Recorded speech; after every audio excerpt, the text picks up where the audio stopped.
For today's video mga partner, magbabayad tayo ng Meralco gamit ang GCash natin.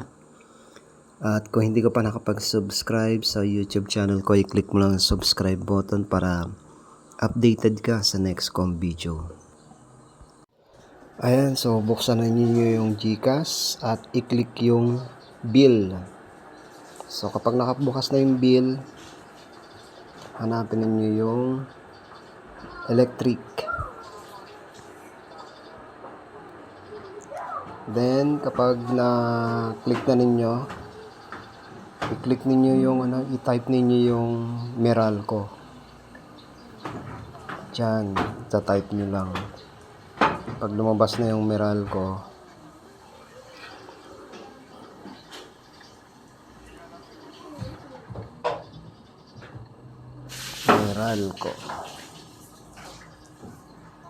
ayan, so i-click lang ninyo tong nasa taas, itong may G credit.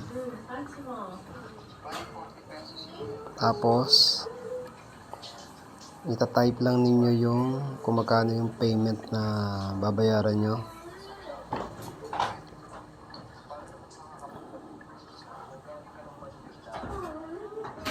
Type lang ninyo lang, tapos do sa baba,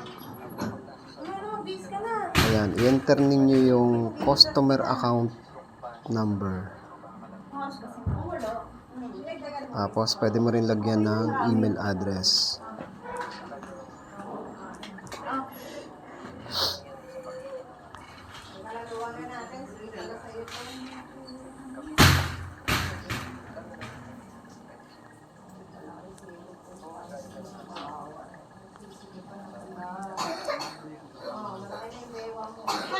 Ayan, so nalagyan na natin.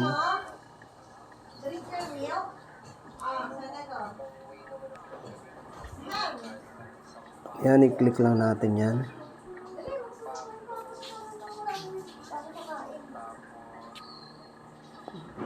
Ayan, i-next lang natin.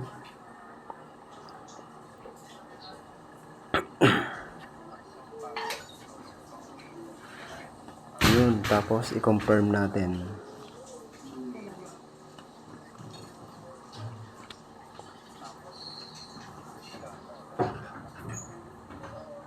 Ayan na, lumabas na yung resibo mga partner. So, ibig sabihin na bayaran na. So, please subscribe my YouTube channel.